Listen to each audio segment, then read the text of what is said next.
Hola, te doy la bienvenida a La Mujer Maravillosa. Hoy vamos a hablar de nuevas formas de pensar, de sentir y de bailar en sociedad. Y lo hago con una mujer, con Teresa Familiar, que ella misma se denomina activista del mundo interno.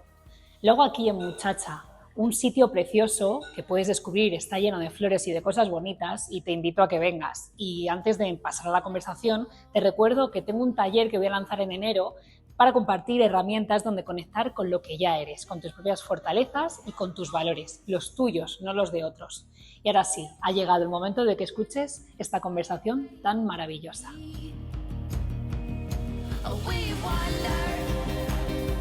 Hola, estamos aquí en Muchacha, un espacio precioso que está en la calle García de Paredes, en Madrid. Este nuevo espacio nos regala la vista a través de flores, de vino, de un buen café y de la pintura. Y es que se puede pintar en cristal. Yo creo que es el espacio perfecto para esta conversación tan bonita, es donde vamos a hablar con Teresa Familiar. Y Teresa, estoy encantada de tenerte aquí. A mí me hace mucha ilusión, o sea, me siento muy honrada, siempre lo digo, que nunca pensé que alguien como tú quisiera hablar con alguien como yo. No, de verdad, o sea, no creo, pero no hay, o sea, el mundo está lleno de casualidades. Ella y yo compartimos cumpleaños y yo creo que sí. ¿El 8 de julio? El 8 de julio. Ay, se me han puesto los pelos de punta. Compartimos día de cumpleaños y yo creo que las coincidencias muchas veces no existen. Sí, yo tampoco lo creo. Hay cosas que pasan porque tienen que ¿Qué pasar, pasa? ¿verdad? Sí. Pues Teresa, vamos a empezar hablando porque lo tuyo es un camino súper bonito, lleno de sensibilidad, lleno de arte también y lleno de muchas cosas por contar. Y voy a empezar presentándote, si te parece, porque eres artista multidisciplinar, eres docente también y eres activista que se centra en plasmar otra cara de la neurodiversidad, ¿no? A través de todo ese mundo, ¿no? También te consideras activista del mundo interno y esto Sí. me parece maravilloso. Y contigo, bueno, además de esto, es que eres autora de cuentos, de ensayos, de obras ilustradas que promueven la inclusión, la sensibilidad y la autenticidad. Pero es que además has creado y conducido podcasts como La teoría de la amistad en Radio 3 y Cerebros imperfectos, donde reflexionas sobre las reglas sociales, la amistad y el derecho a ser uno mismo. Sí. Teresa, pues yo empiezo siempre los episodios con la última pregunta que te dejó la última mujer maravillosa, y ella es Marisa Valle Rosso, Sí. y te preguntaba, porque hablamos muchos de luces y de sombras en este episodio, ella te decía, en esos momentos oscuros y malos en los que a veces no podemos controlar la vida, ¿qué cosas te dices a ti misma para seguir adelante? Pues mira, ahora mismo yo estoy en un momento oscuro y tenebroso y lo que me digo es que no hay que tener, o sea, este momento en el que me encuentro no es tengo que aprovecharlo, o sea, no sé si va a ser el último y como no sé si va a ser el último, más vale vivirlo feliz, buscando, porque aunque sea el túnel más tenebroso, siempre hay una luz al final del túnel, o siempre pensamos que va a haber algo que lo ilumine. Esto es como, yo siempre digo Alicia, ¿no? Alicia cae por ese agujero de conejo y va por un túnel cayendo, y se encuentra una puerta y al final consigue entrar en otro mundo, ¿no? Pues a lo mejor estamos cayendo, no sabemos qué está pasando, estamos en un momento que parece que estás cayendo y no sabes dónde vas a llegar, pero al final consigues abrir la puerta, aunque tengas que cambiar de tamaño, aunque tengas que beberte 1000 pócimas o no encuentres o tengas que probar 100 llaves, vale, pero conseguirás abrir esa puerta. Habrá 1000 pruebas que pasar, habrá 1000 cosas, pero hay una puerta a la que puedes abrir. Yo es que Qué me gusta bonito. mucho Alicia, entonces... Sí, bueno, al final esto, ¿no? De la energía no se destruye, solo se transforma, ¿no? Sí. Y es verdad que muchas veces ante lo desconocido también nos crecemos o de repente nuestro estado cambia, ¿no? No es que cambie, es que tendemos a reinventarnos. Yo soy una persona que no puedo parar de pensar. No, mi cerebro está en continuo movimiento y está buscando siempre una salida hacia algo. Es como yo lo describo como si fuera un árbol. de una idea crece otra y de esa otra crecerá otra o 4 más. Y si todo fuera así, sería muy sencillo. ¿Qué pasa? Que luego solo tienes que llevar al día a día y eso es tremendamente agotador, pero te salva.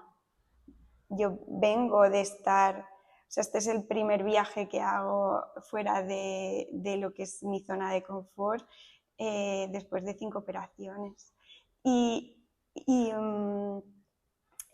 tenía muchas dudas, tenía mucho miedo, pero muchas veces es como dicen, ¿no? Hazlo, como dice Adela, ¿no? Adela, por Dios, es una artista y uno de sus dibujos yo lo tengo en mi casa y le digo, y es, hazlo aunque tengas miedo, aunque esa luz, aunque parezca que no puedes hacerlo, al final del dibujo está el amanecer, ¿no? Pues, al final, aunque vayas con el miedo de la mano, aunque vayas con tu silla de ruedas, tus 2 válvulas, tus tornillos en la espalda y tus ganas de no querer levantarte de la cama, muchas veces merece la pena levantarse. Pues tú te levantas por causas muy bonitas. Vamos a hablar un poquito de tu historia. A ti te diagnosticaron, ¿no?, un autismo en edad tardía, ya eras, bueno, tenías 30 años. 30 años y claro, de repente este diagnóstico te empieza a cambiar un poco la perspectiva de las cosas y de... Tú no te habías encontrado mucho en el mundo, ¿no?, hasta ese momento y de repente ya esto como que despierta, se abre una caja de Pandora y de repente como que empieza ahí algo nuevo, ¿no? Algo nuevo por descubrir y sobre todo por construir. Y entonces me gustaría preguntarte cómo fue este proceso. Esto es un camino que comienza estando yo embarazada de Roque. Ángela, esto es plena pandemia y no es solo llegar y pegar.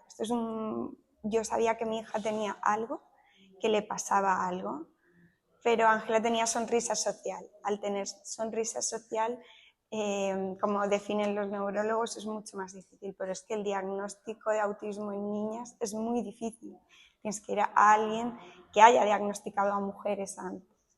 Pero claro, ya no es solo Ángela, es el espejo que yo veo de decirnos que esta eres tú de pequeña. Entonces llegamos a Autismo Sevilla y decimos que creemos no solo que ella es autista, sino que yo soy autista. Entonces pasas por 11 entrevistas, te hacen un montón de test, tanto a ella como a mí, y terminamos con un diagnóstico de autismo, ambas, ella con 3 años y yo con 30. Y empieza un camino complejo, ya no solo porque ha sido un camino de llegar a un diagnóstico súper complejo. Los protocolos no están hechos para mujeres, los protocolos están hechos para hombres y se adaptan y se van adaptando, pero tienes que encontrarte con un especialista que sepa, que haya visto más mujeres, que haya visto más niñas, y ahí empieza el camino de dificultad, porque no les vale solo con un diagnóstico. No. Nosotras vamos y esto lo hacemos por el privado, porque por el público el cribado era una dificultad enorme. Vamos al público, le hacen su diagnóstico de autismo, vuelve a pasar y vamos y terminamos en Asperger Sevilla, que es donde ahora mismo estamos las dos, porque esto no es un camino que tengas que hacer sola, es un camino que compartes con terapeutas, porque tienes que aprender a vivir en un mundo que no está hecho para ti. Entonces te empiezas a dar cuenta de qué cantidad de cosas has hecho que no querías haber hecho, o qué cantidad de comportamientos no son tuyos sino adquiridos por un convencionalismo social, por unas ganas de contentar, por unas ganas de ser igual al otro y pertenecer, porque realmente el ser humano lo que quiere es contribuir y pertenecer. Entonces empiezas a no ser lo que realmente eres por pertenecer a un grupo. Entonces empiezas, y ahí llega el momento de florecimiento. Está, ¿no?, el duelo, ¿no? Todas las partes esas del duelo que pasas porque te enfadas hasta que llegas a esa aceptación y dices, no, pero es que aquí empieza lo divertido. Esto explica muchas cosas, ¿no? Esto empieza a ser vamos a conocernos y vamos a querernos. Y en todo ese proceso tiene mucho que ver Cerebros Imperfectos. Tu programa de Radio 3. De Radio 3, es que tú decías, ¿no? Porque claro, en ese momento empiezo yo como a decir, no, que se pueden hacer más cosas. No vale solo con lo que me han dicho que podía hacer. Que yo no es que tampoco haya seguido muchas normas sociales en mi vida, ni haya perseguido, pero sí que había tomado posturas o había dado por hecho que no podía llegar a ciertos sitios. Me ha dado, como dice mi marido siempre, a mí el diagnóstico de autismo me ha quitado la vergüenza. Es como si me hubiesen quitado la vergüenza, la han eliminado de mí. Ya no tengo miedo de llamar a la puerta de los sitios. No, sobre todo porque, igual que lo mismo, ¿no? Cuando te dicen, porque yo no solo tengo autismo, yo tengo una enfermedad rara que han tardado 20 años en diagnosticar, una enfermedad rara del tejido conectivo de la cual no tengo nombre todavía, pero que mi cerebro se aplasta. Mi cerebro se va aplastando, se va aplastando, se va aplastando y ahora mismo está sostenido por 2 válvulas y porque me han reducido la médula. Pero yo no sé cuándo se va a acabar mi vida. No sé si mi vida va a ser más corta, que seguramente sí. Y como no lo sé, ya no es solo el autismo, es decir, no sé cuánto me queda. Vamos a aprovechar lo que queda. Entonces, es una mezcla de no creo en nada de lo que me han dicho. O sea, me cuesta mucho comprender ciertos comportamientos normales de los demás, como alguien viene que no te conoce, te saluda y te da un beso, o alguien te mira, te prejuzga porque pareces muy normal pero vas en una silla de ruedas. Parece que no te pasa nada, pero vas en una silla de ruedas porque tienes una miopatía, la cual tus piernas no responden a veces. Y tienes que lidiar, que me he ido por peteneras, pero es lidiar con una discapacidad social y una discapacidad física a la vez. O sea, yo estoy conviviendo, yo digo, ya que estoy sumida en este agujero tan hondo, pues voy a llamar yo a la puerta para sacar la luz. Y es que ya ni voy a intentar ya abrir la puerta, es que voy a hacer que me abran las puertas. Claro, para dar visibilidad también hablábamos a esa neurodiversidad, ¿no? No, a esa neurodivergencia. O sea, nosotros vivimos en neurodiversidad. Tú tienes un cerebro, aquí la chica que está detrás de cámaras tendrá otro, mi marido tendrá otro cerebro y a lo mejor, y yo tengo otro. La neurodivergencia es una cosa totalmente diferente. La neurodivergencia es un neurodesarrollo distinto al neurodesarrollo esperado. Y puede terminar siendo un autismo porque genéticamente estás predispuesto a ello, un TDAH porque genéticamente estás predispuesto a ello. Esto es como tocar las piezas de un piano, las notas de un piano, es la epigenética. O sea, tú estás genéticamente, tú tienes una serie de genes que te predisponen a ciertas cosas, igual que hay genes que te predisponen a tener ciertos tipos de cáncer, te predisponen al nacer a tener un neurodesarrollo diferente. ¿Qué pasa? Que si tu entorno es como tener altas capacidades, también el entorno influye. Si las teclas del piano se tocan de una manera o se tocan de otra, tendrás una cosa o tendrás otra. ¿Qué pasa? Que tú naces y naces siendo autista. O sea, no es que tú te hagas autista, es que tú naces siendo.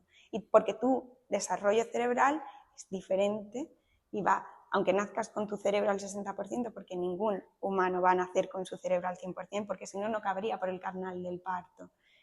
Pero ese cerebro no va a terminar siendo como mi cerebro, nunca será el tuyo, ni el tuyo va a ser el mío. Ni tus caminos para llegar a ciertas respuestas van a ser los mismos que mi camino tome. Yo no voy a entender porque la gente sonríe, porque sonríe. No es que yo no quiera entenderlo, o sea, tú me explicas, no es que yo no tenga empatía, es que yo no entiendo que un lenguaje verbal esté unido a un lenguaje no verbal. Unir esos dos mundos es como... Pero si tú me dices que me necesitas, yo voy a estar ahí. Tengo pena. Pero necesitas que te lo digan. Pero necesito que me lo digan o necesito haberte estudiado muy bien, haberte conocido muy bien. A mí me gusta mucho, por eso hago preguntas muy incómodas. me gusta hablar de cosas que a lo mejor a todo el mundo no le gustan. Los autistas tenemos hiperfocus, siempre lo digo, ¿no?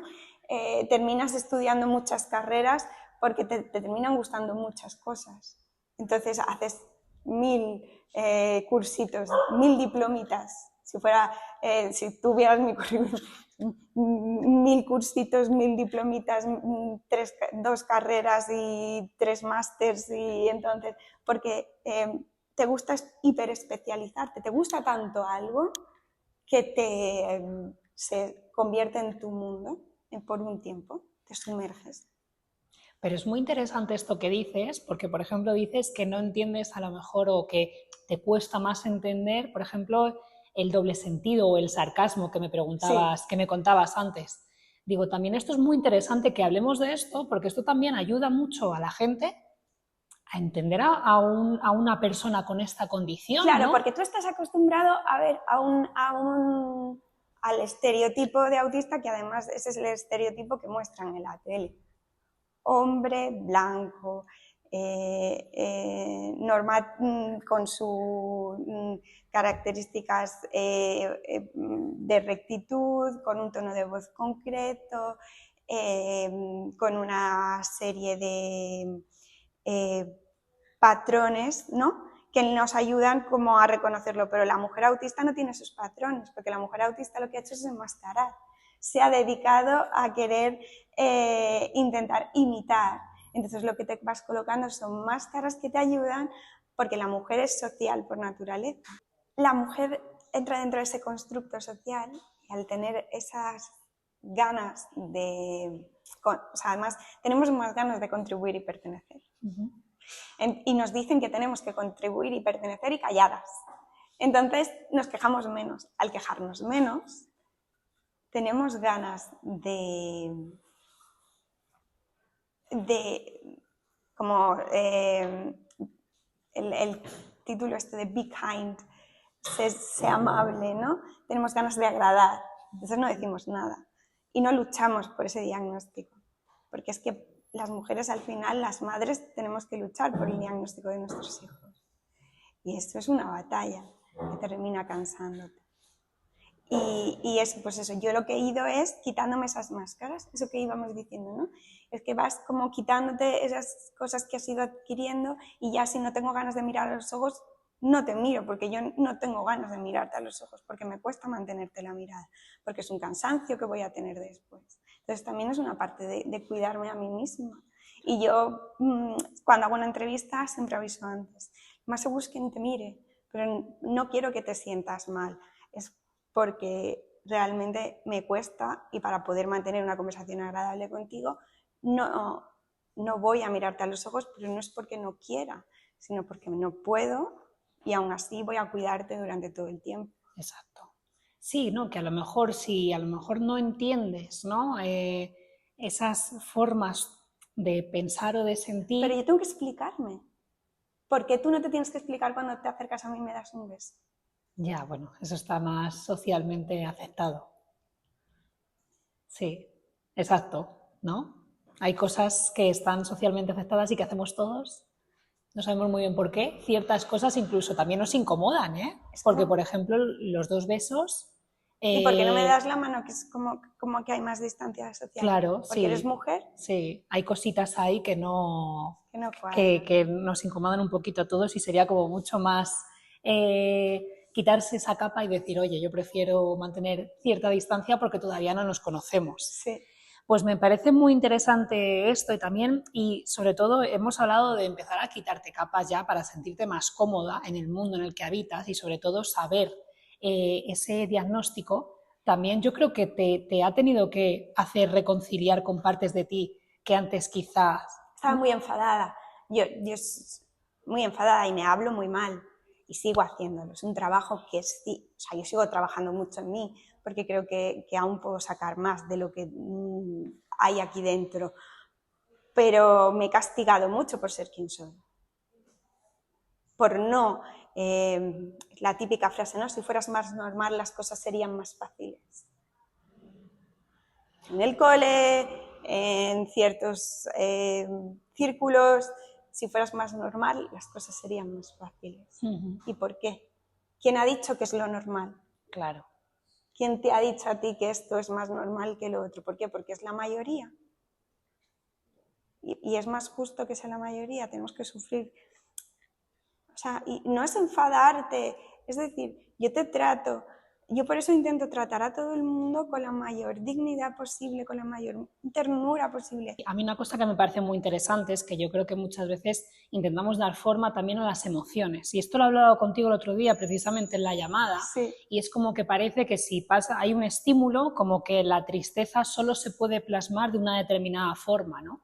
Y al final yo creo que cada uno, o sea, llevamos las emociones como buenamente podemos. Como buenamente podemos, y a veces vienen como un tornado y a veces en ese momento no las gestionamos porque las vamos a gestionar después o no las gestionamos como socialmente se espera, ¿no? Pero es que tampoco podemos hacerlo, ¿no? Nos vienen como nos vienen y a lo mejor nos pegan una vuelta y nos dejan en ese momento, ¿no? Pero es como me parece muy interesante cómo quitarnos esas capas, y esto yo creo que aplica a todo el mundo, ¿no? Intentemos ser un poco más libres. Porque no puedes aparecer, o sea, a mí, lo digo, yo vengo de estar de 5 operaciones, un año entero, o sea, hace un año que empecé a operarme, un año entero de operaciones, y ha sido un momento para mí hiper creativo. He generado millones de cosas. He dibujado más que nunca, he grabado, he escrito desde un sofá y he sido muy feliz y he transformado toda esa mierda, si se puede decir, en algo que para mí era constructivo, la transformación. O sea, nos quedamos en, si vienen las cosas malas, o sea, si viene el miedo, bienvenido sea, porque te está diciendo que algo va a pasar. Si viene la tristeza, oye, pues párate, conviértete en algo que no... Es que saco este libro porque yo creo que es muy interesante esto. Hablabas, ya se ha empezado a hablar de transformar el dolor, ¿no?, en creatividad. Sí. Y me he ido directamente a los cajones del ala, que yo creo que es aquí un poco lo que haces, ¿no? Eso bueno, aquí te vemos... lo ha firmado. ¿Me lo ha firmado ella especialmente? Ángela. ¡Ay, qué maravilla! Mira, Ángela.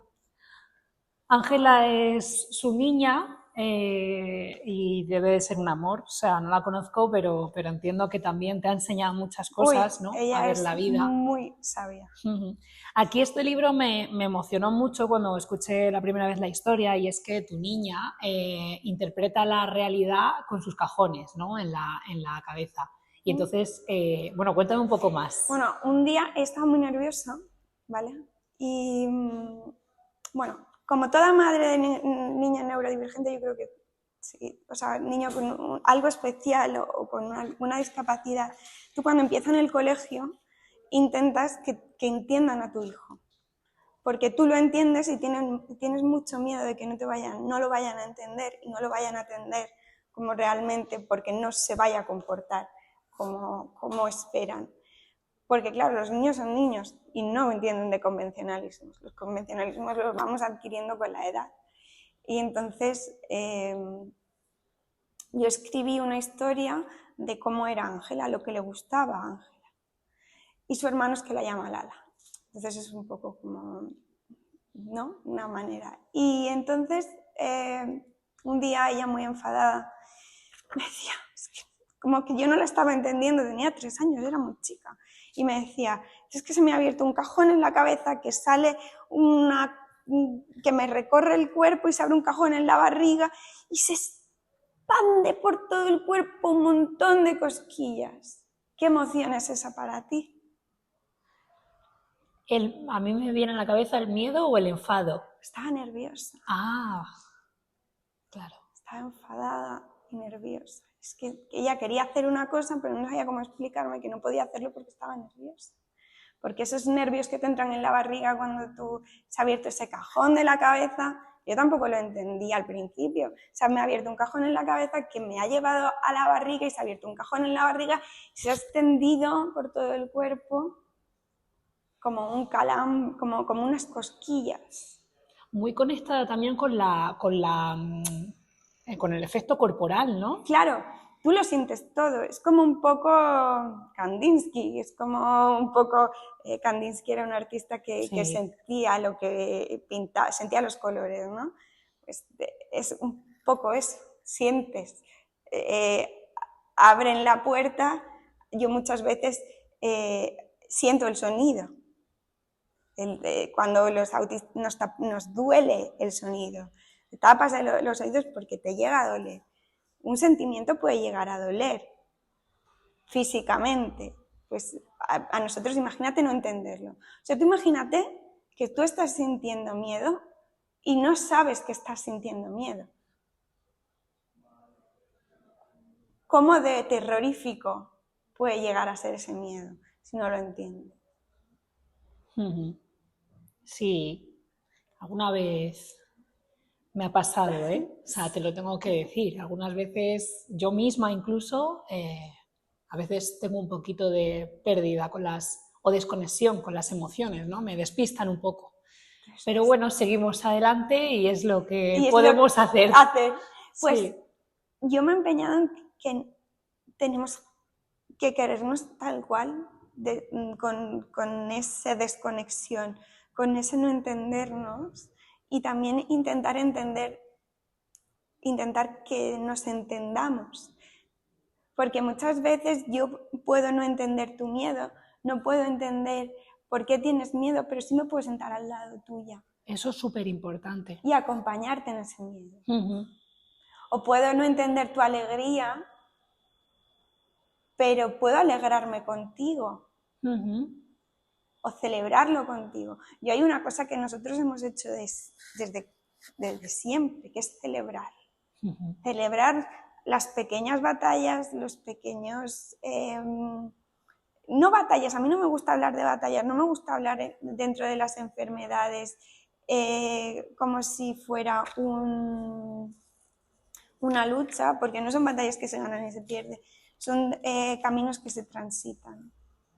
Y dentro de ese camino te irás encontrando a pequeñas personas o irás caminando y habrá pasos que te entrarán ganas de celebrar y pasos que te entrarán ganas de llorar, pero aún así me parecen interesantes de pararte ya sea solo o acompañado o hacerlo para otra persona, porque vivimos en un mundo donde solo importas tú y no, porque solo no vas a llegar a ningún sitio. No, y además que cuando te das al otro, lo que recibes vale más de lo que das. Y esto suena frase cliché, pero lo he comprobado en primera persona. Cuando estás absolutamente abierta a estar para el otro, aunque sea en silencio, porque a veces no tienes la respuesta. A lo mejor la otra persona tampoco la necesita, ¿eh? Eso. ¿Por qué la gente se empeña en darte respuestas a preguntas que no has hecho? Porque además nos empeñamos en dar respuestas a preguntas que no... o soluciones a problemas que no nos han pedido que resolvamos. Entendemos que todo tiene que estar bien, pero es que hay cosas que no se pueden arreglar. Sí. Y no está mal que las cosas no se puedan arreglar. Exacto. Yo estoy rota. Yo tengo una enfermedad que me rompe todos los días. Y dentro de mí se rompen cosas todos los días. Porque mi tejido conectivo se rompe a diario. Y no me pueden arreglar. Y soy menos válida por eso. Y sobre todo, con esta condición que acabas de decir del tejido conectivo, y por este momento vital, ¿no?, que estás teniendo, es normal que sientas tristeza. Claro. ¿Por qué vamos a intentar enmascararla con un consejo rápido o con intentar... ¿Y lo bien que lo llevas? Sí, pues una de las cosas muy bonitas que estás haciendo ahora también es tu libro, Coreografías Sociales, a todos los que se han atrevido a bailar conmigo en esta vida, aunque fuera solo un instante. Sí. Y de eso trata, bueno, Coreografías Sociales, de eso y mucho más, que son todas esas coreografías que hemos dado por normales, ¿no?, que hemos dado por hecho. Y es, ¿qué pasaría si las normas sociales fueran una coreografía que todos bailan, pero nadie enseña? efectivamente, ¿no? ¿Cómo encajar en un mundo en el que pues a ti no te apetece hacer eso? Y yo creo que eso también aplica pues un poco a todos, volvemos a esto, pues si a mí no me apetece encajar, ¿por qué tengo que encajar? Sobre todo, ¿para qué lo estoy haciendo, no? Porque muchas veces, y te pasa mucho en la maternidad, yo lo he entendido en la maternidad muchísimo. O sea, tú cuando eres madre te colocas ese disfraz de voy a portear, dar el pecho hasta que hasta que el niño quiera, no va a ir a la guardia y voy a hacer baby led weaning. Y todo lo que se salga de eso te da miedo. Yo después de escribir coreografías sociales he entendido mucho mejor el mundo. A mí me ha servido para entender el mundo, explicárselo a otras personas me ha servido a mí misma para entenderlo mucho mejor. Pero también he entendido que yo puedo bailar como yo quiera. Cada minuto cuenta. Si te dicen un día que o te colocan una válvula o te mueres y no saben cuándo vas a morir porque no saben cuándo va a llegar ese aplastamiento al tronco cefálico y vas a dejar de respirar o te va a estallar la aorta y te puedes morir. Cada minuto cuenta. ¿Qué pasa? Que no a todo el mundo le gusta pararse para los demás. Yo lo veo mucho en los viajes, en cómo la gente viaja. La gente viaja, pero al final no conoce el sitio. Va a los sitios más bonitos, donde la foto es más bonita y donde el espectáculo que va a ver es más bonito. Pero se olvida que esa ciudad está vivida. Y lo viven personas con una historia fascinante. Que hay un país al que va a visitar o una ciudad a la que va a visitar con una intrahistoria fascinante. ¿Qué pasa? Que tú puedes elegir con quién quieres gastar ese tiempo. Entonces, ha llegado un momento en el cual no todos nos queremos parar, pero hay gente maravillosa que quiere pararse contigo, que quiere bailar ese instante contigo. Aprovecha ese instante, ese momento, esa acción mínima puede ser estupenda. O sea, ese momento que tú te pares con una persona, aunque sea niño, ese momento puede marcar mucho a otro. Sí, pero pararte de verdad. Bueno, y habrá quien quiera y habrá quien no, pero tenemos también que asumirlo. Claro. Te quería preguntar también, porque tú también dices que los niños tienen dones o superpoderes que según crecen, si no los desarrollan, se van perdiendo, ¿no? Sí. Cuéntame un poquito esto, ¿qué crees que todavía podemos mantener de los niños y aprender de ellos, sobre todo? Jugar. Se nos ha olvidado jugar. Se nos ha olvidado jugar de verdad. O sea, permitirnos el tiempo. Ellos se permiten cosas. Mira, acaba de pasar una niña que ha decidido convertir en juego, lleva todo el camino, estamos en un bar y hay una niña que ha decidido que el suelo es lava y solo podía pisar algunos. Y yo la llevo observando y está jugando mientras pasea con su padre. Hay cosas alucinantes que no vemos y los niños sí pueden verlas porque no están, lo que yo decía, no viven dentro de un constructo. Nosotros nacemos puros, nacemos sin nada que nos digan cómo quieren o cómo queremos que seamos. Pero es eso, permitámonos escalar, sea lo que sea escalar. Totalmente. Permítete mancharte y despeinarse hace las cosas más divertidas, ya sea cocinando o limpiando el coche. Es que tenemos unas expectativas sobre lo que es divertido y lo que no. ¿Tú crees que a esa niña le apetecía? O sea, está caminando por la calle y ha convertido en un juego, en un paseo. Es que podemos convertir las cosas en lo que queramos. Yo creo que hay un momento precioso de todos, ¿no? Que es lo que hacemos cuando nadie nos ve, ¿verdad? Uy, eso Ahí, es. en las cosas que disfrutamos, yo creo que ahí nace... Pero a la gente no le gusta pasar tiempo sola.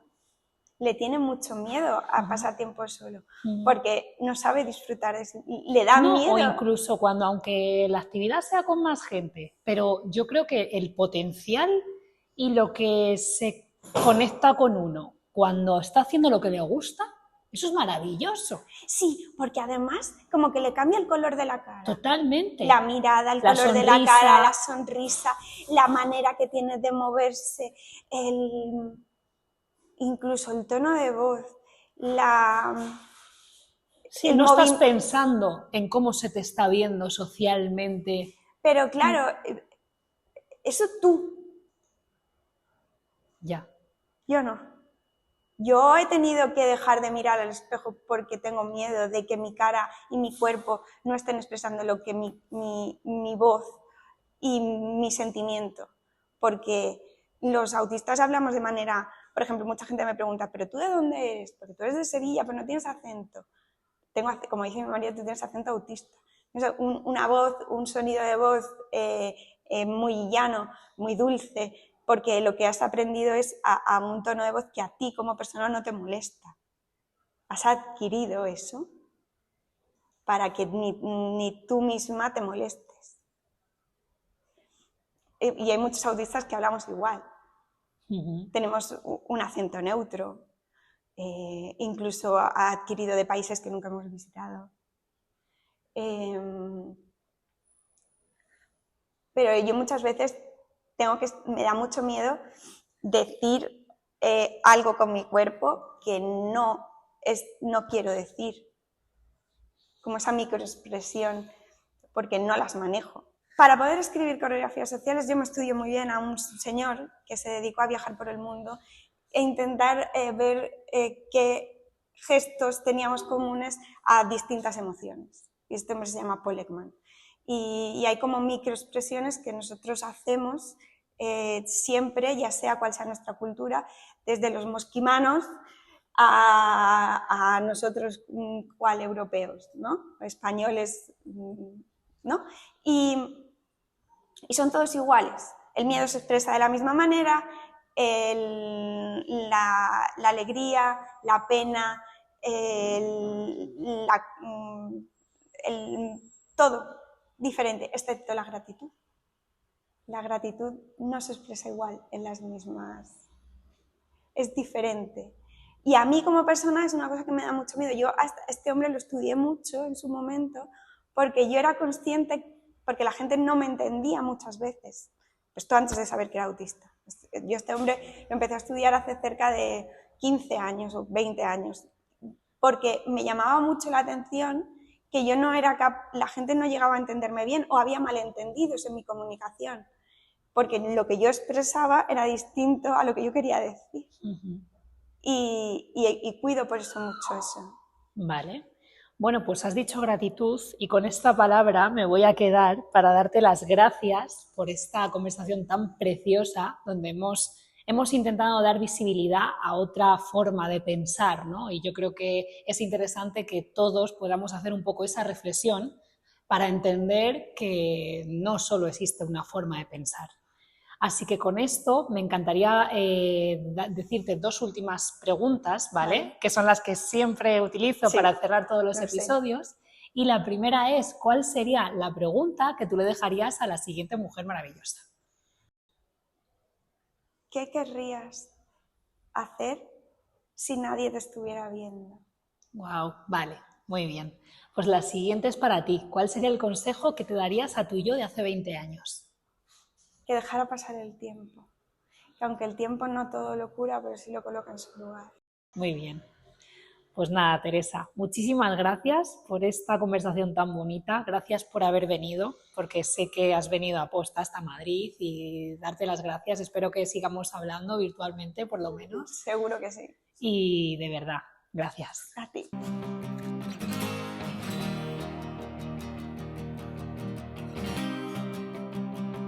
Una conversación lenta y sin filtros con una mujer llena de sensibilidad y maravillosa.